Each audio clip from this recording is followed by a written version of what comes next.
Good morning, everybody. Happy Thursday. I think we're into week 10 of lockdown. I hope you're all sort of healthy and hanging on in there in these extraordinary times. My name is Alex Payne. It's a great pleasure to be back with you today for the welcome to the Ask the Expert series. It's a daily series, obviously, from 8:30 until 9 a.m. to help small businesses through what are fairly turbulent and challenging times. I'm sure many of you have got your own challenges to be dealing with right now. I'm the owner and the founder of a business called The Influence Room, which is a tech platform which connects brands and celebrities and influencers and charities in mutually beneficial collaborations. And I have done one of these, I think it was a few weeks ago, actually. So we'll try not to cover too much of what we were going through last time, but thought it might be interesting just to check in, give you a bit of an update on what we've been doing as a business. And if any of you would like to get involved, please do fire in some questions. You can use the hashtag QBATE, which is QBATE. That's on Twitter.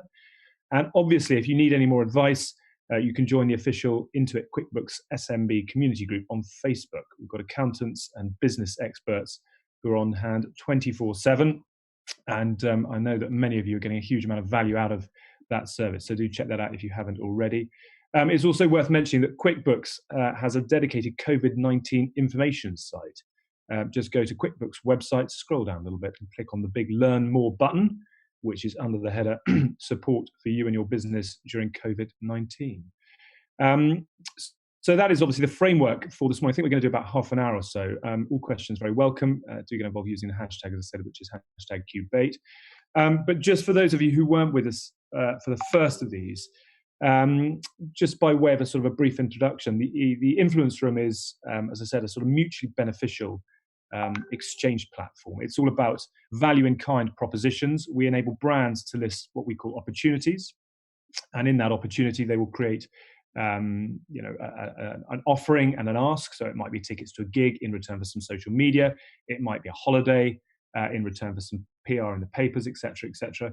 And interested celebrities and influencers can bid on the things that they genuinely want to do. Now, they're bidding on them to do them because it's a love, a need, or an interest, not because it's for commercial gain. And what we see from this is that you get really genuine, authentic connections as a result. These are partnerships that are about a mutually beneficial interest. The output from the influencers tends to be really pure advocacy. It's very organic. There's no sort of false promotion, I suppose, where they're doing it solely for the money. It's been quite an interesting ride over the last couple of years. We were a very, very bootstrapped operation for probably two and a half years of our existence. We self-funded building the platform. I was working all hours that God sends and not earning a penny for it. So, like most small businesses, you'll be very familiar with putting it in as a labor of love. But last year we did a bit of a fundraise, and that's enabled us to grow, to scale the team quite significantly. And we have been, on the last 6 months or so, on this extraordinary growth journey, really picking up speed. Our development has been going faster and faster. We've brought in a CTO from eBay who's an absolute superstar in Barry Frost. We've got a proper CFO in now who is earning his money at the moment, as you can imagine. That's Darren Damiano, who's worked in SaaS scale-ups before. And we're starting to build a sales team. We're starting to build a customer success team. And we are building what is a very efficient membership team as well, which looks after our members and our people of influence. So lots of very good stuff has happened in the last 6 months. And, some very macro step forwards have been made. And then obviously COVID landed, and we just as a business found ourselves sort of spending 24, 48 hours going into like crisis mode, as I'm sure most of you did, and working out what it was that the next 3-6 months were going to look like as a worst case scenario. And we've sort of remodeled ourselves. We were actually, funny enough, before I sort of get into that, we actually were in the process of doing a C+ round. So we'd spent 2 months building an investment deck. We'd started to have some initial conversations, which were quite exciting. And as you can imagine, we had about a third of the money committed already within sort of a couple of days, as it were.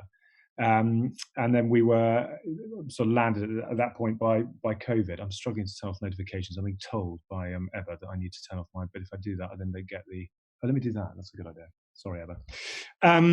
So if I do, yes. So we were doing this fundraise. It was looking quite positive, and then obviously the world fell apart, and we paused that and sort of remodeled the plan, went into worst case scenario, and started to find out, what we thought we might be able to do over the course of the next 3-6 months, as it were. We are a subscriptions business. We had a very juicy looking pipe. We had some big brands who were very interested in joining us. And our sales cycle pre-COVID-19 was about 2 months. So there'd be a sort of introductory call, there'd be follow-ups, there'd be presentations, etc. And that was a fairly long process. I think we were trying to bring that down at the time. But as a new business, and I think doing something quite new in the market in terms of sort of unlocking advocates for brands, there was quite a lot of education involved in our sales process as well. So it was sort of introduction, education, and then sell. So what happened and what has happened is that our very juicy looking pipe has almost across the board paused. Everybody who we were talking to pre-COVID has just said, look, this isn't the time. We've cut marketing budgets. We can't continue with any with any spend at this point in time. And that's understandable. What has happened off the back of that, though, is that we have sort of pivoted our business ever so slightly from subscription model to project revenue.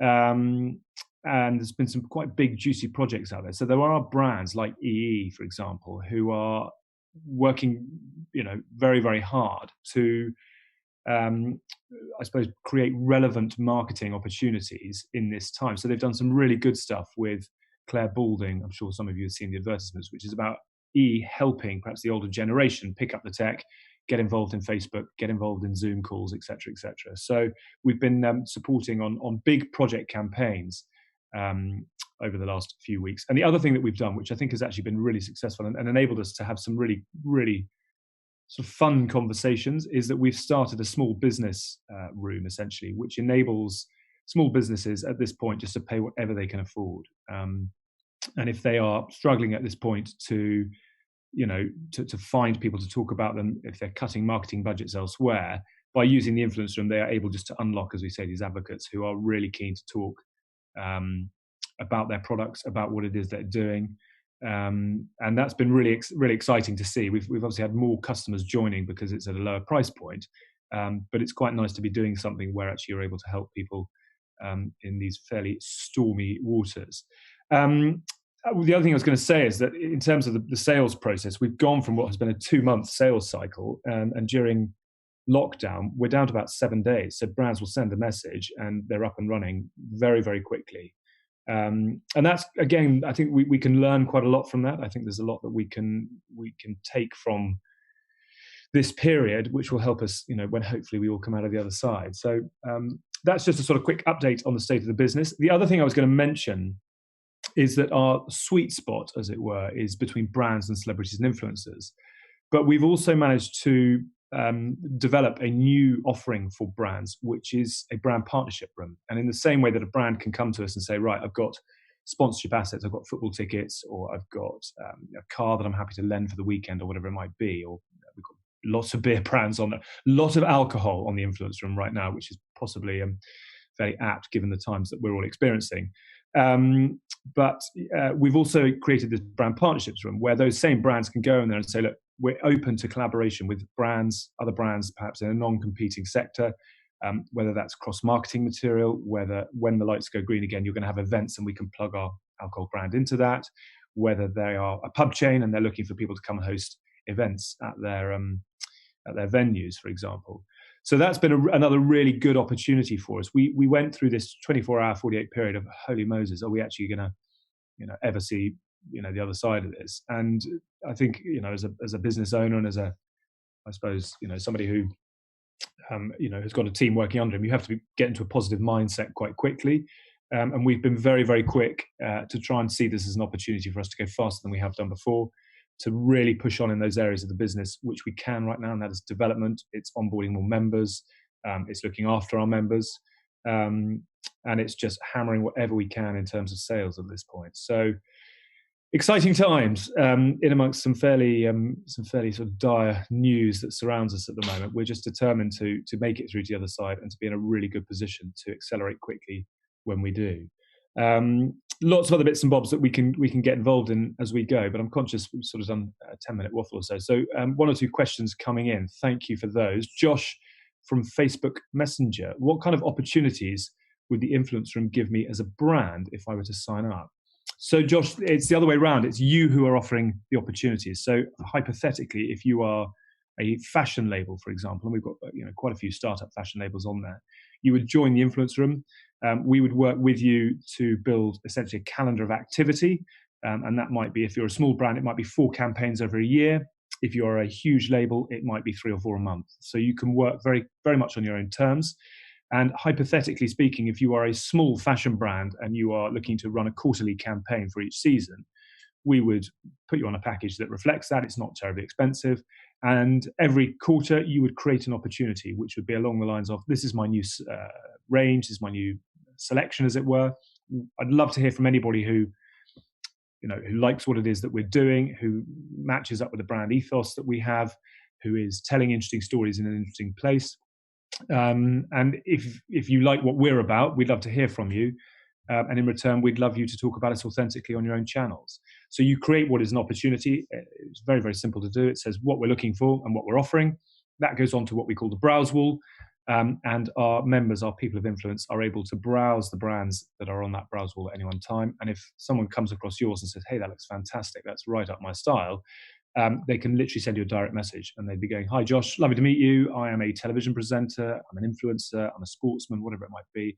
Love what your threads are all about. If you're happy to collaborate, I will wear them on television, or I'll do a fashion shoot for you, or I do YouTube videos every other day and I'm happy to wear your product in those videos and tag you as I go. So what you get and the benefit for you as a brand is that instead of running around trying to find people who will talk about you, inevitably you get passed on to agents if you're talking to big dogs and they will charge you a lot of money. You might well be throwing product at people who say, yes, I love it, and then they don't do anything with it. And you might be throwing product at people who don't even want it. So instead of all that wasted time, money, and effort, by using the influence room, you literally find people who say, I love that, Josh, and I will talk about it as part of a mutually beneficial collaboration.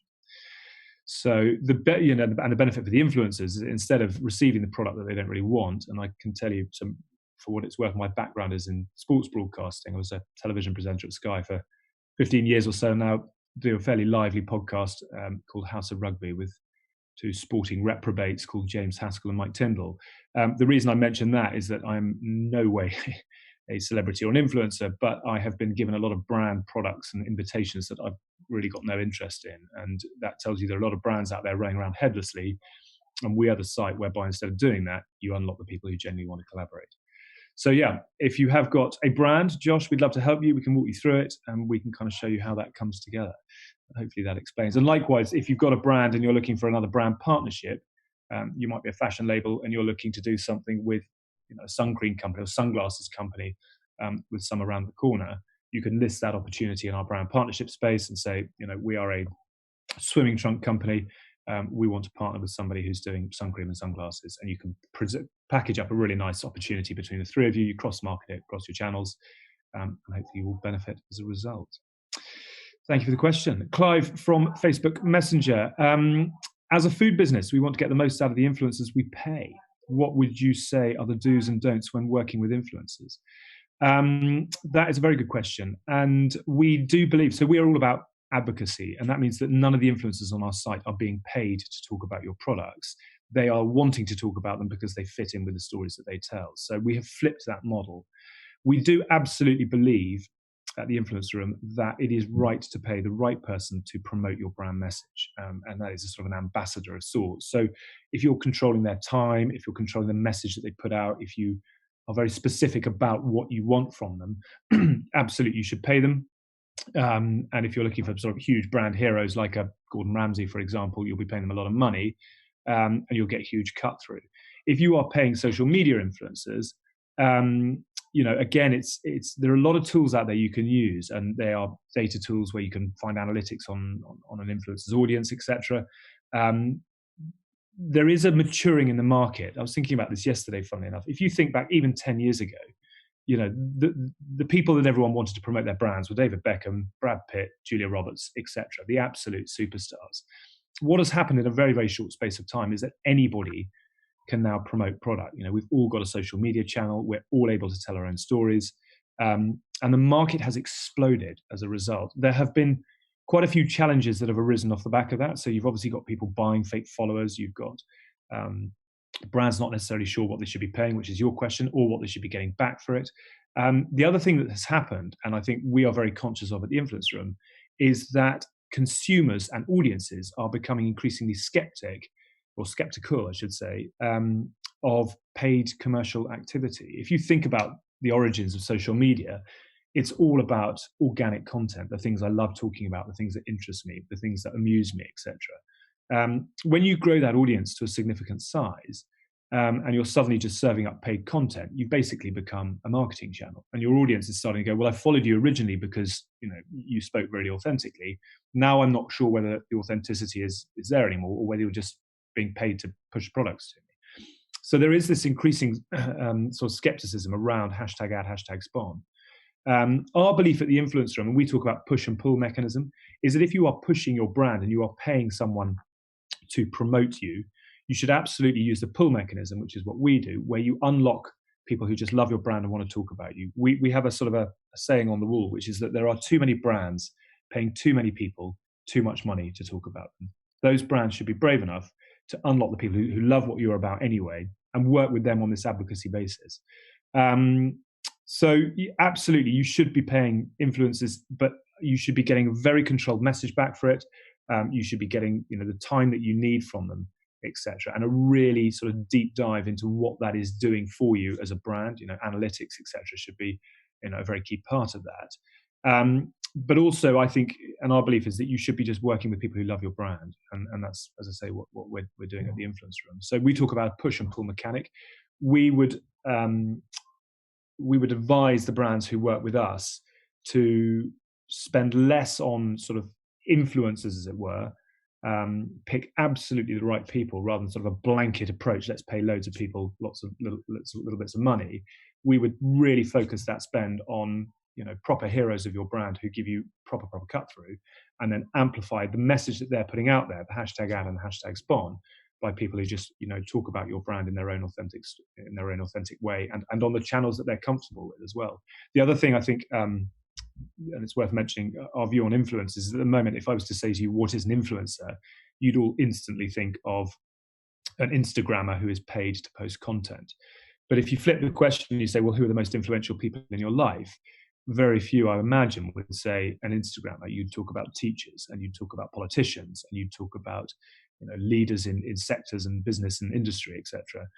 And therefore, what we're doing at the Influence Room again is that we're trying to broaden that definition of influence. So we have our members trading in their time. They give leadership seminars with a brand, and in return for that, they might have a car for a year.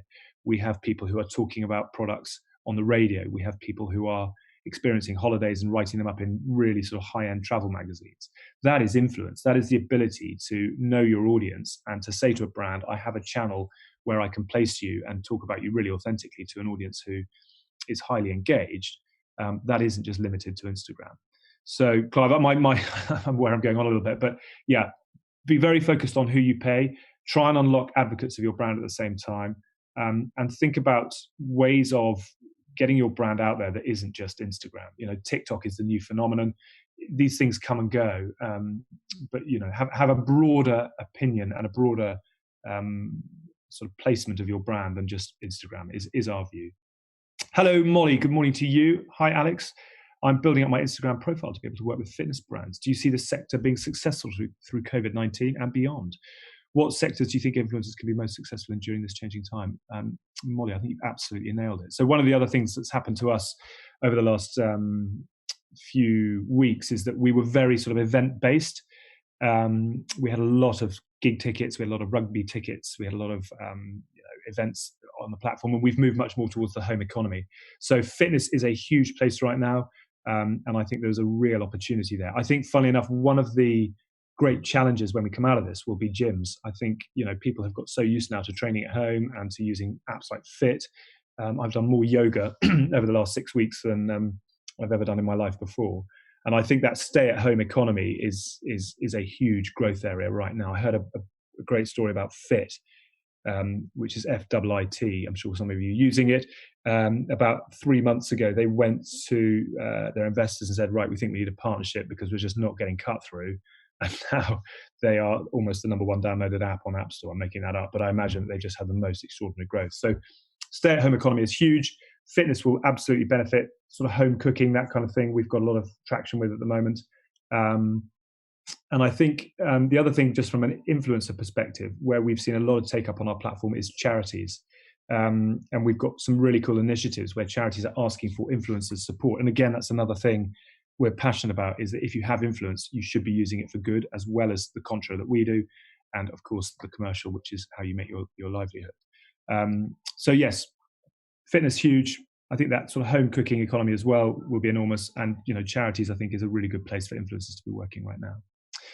Good morning, Damien. We're a small business, says Damien, with 8 employees. Is influencer marketing an affordable option for small brands?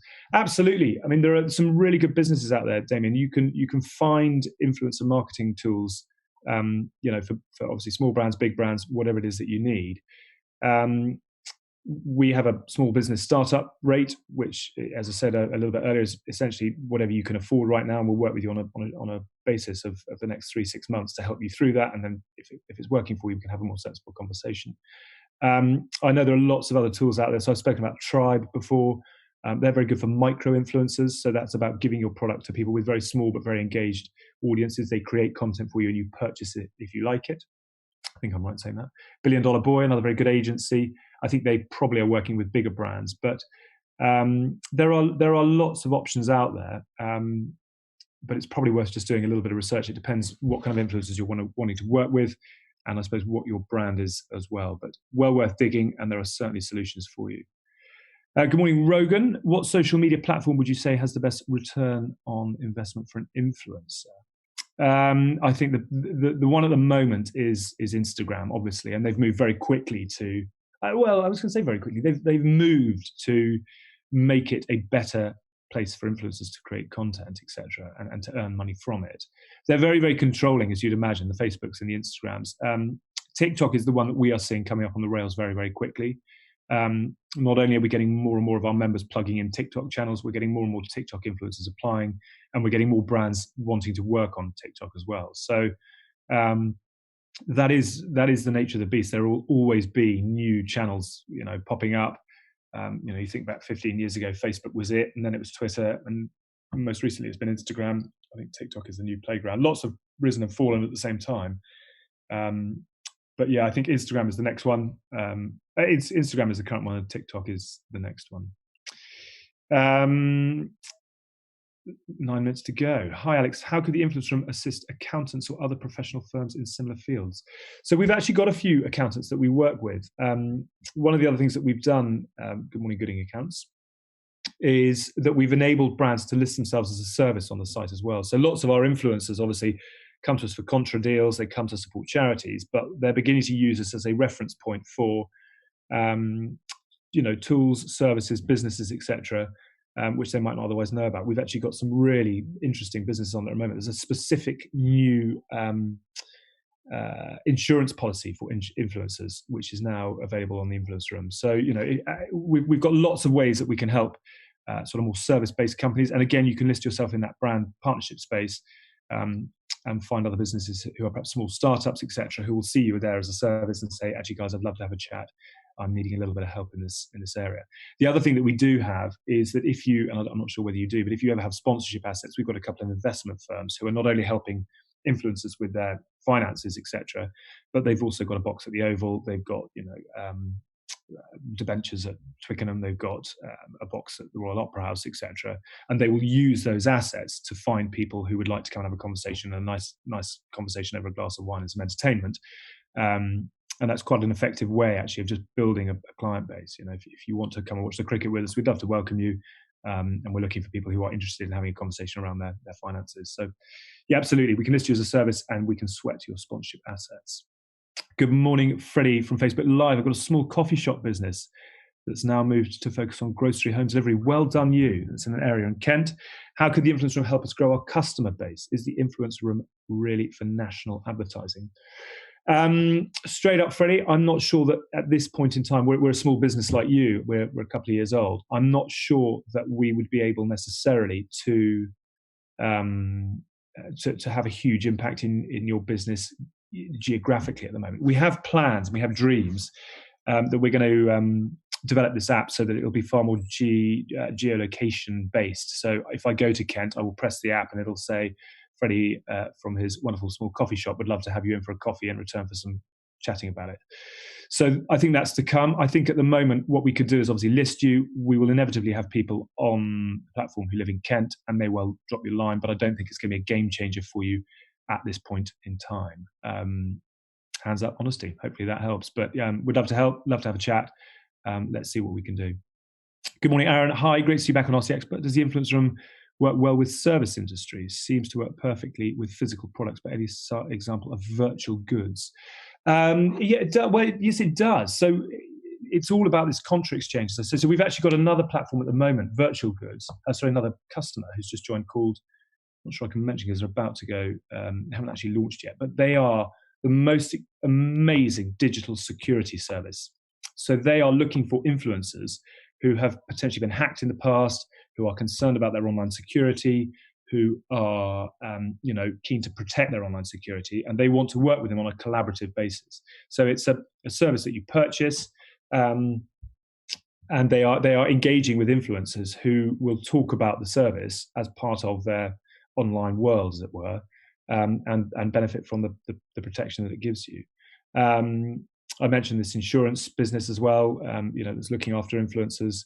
So yes, we absolutely can do. All that we need in order for the Influence Room to work for you is a sort of a value exchange. And the greater the value exchange, the greater the sort of the opportunity cost on your side as a brand, the greater the return in terms of media that you will get. So if you put up a holiday, you'll get amazing coverage in the papers. If you pop up a packet of Mars bars, you'll get some really nice Instagram stories. That's the kind of the metric that we work on. So the more you offer, the more value you get back for it. But yes, we can certainly help with virtual goods. Hi, Scarlett from Facebook Messenger. How do you think the behaviour of consumers online will change after COVID-19? Wow. Scarlett, that is a very good question. How is the behaviour of consumers going to behave online? I mean, I presume the online economy is growing faster now than it ever has in terms of the amount of business being done through Amazon, et cetera, et cetera. I don't know. I'm not sure whether people, when the lights go green again and we're all let out to play, people will sort of go back to shops. I do worry. I think the high street now is we've all seen the decline in the high street coming over the last 5-10 years, and I think there was probably another 5-10 years of decline in that. But I think COVID may well accelerate that 5-10 year period into 6-12 months, etc. I think the high street has got huge problems when this pandemic sort of eases, as it were, and perhaps that does mean that online is where it's going to be. So it currently is already, but I'm not entirely sure. I wish I had a crystal ball, and I would love to know the answer to that. Hopefully there'll be lots more contra marketing going on. I think that is a huge growth area. I think brands will want to collaborate with other brands. I think they want to collaborate with influencers, etc. And I think that sort of sharing economy that we talk about, you think about Airbnb, which is sharing properties. You think about Uber, which is sharing rides. You think about Amazon, which is a shop sharing, as it were.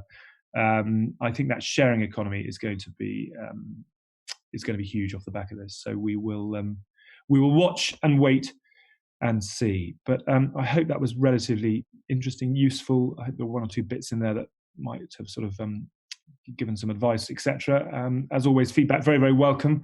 But just wanted to sort of, before we wrap, say thank you very much indeed for joining us this morning. A quick reminder that if you've got any questions, do get in touch with the QB support team. That's on Facebook, or you can reach out to the Influence Room and myself. We're just at theinfluenceroom.com. And I'm on social media as well, Alex Payne TV, if you want to come and have a chat over there. Coming up on Ask the Expert tomorrow is the wonderful Ariona, who's the Managing Director of Majors Accounts. And I imagine most of us have got questions around our accounts at the moment. So do tune in for that tomorrow morning, same time, 8:30. And a reminder, if you need any more advice, do join the official Intuit QuickBooks SMB community on Facebook. As we say, we've got accountants and business experts who are on hand 24/7. And it's a really good place to hang out, trade a bit of information, etc., etc. That's it from me. Thank you so much for watching, for tuning in, for all your fabulous questions. I hope you stay well. I hope you stay safe, and I hope business manages to find its way through these stormy waters sooner rather than later. Thanks a lot. Have a great rest of your week. Bye-bye.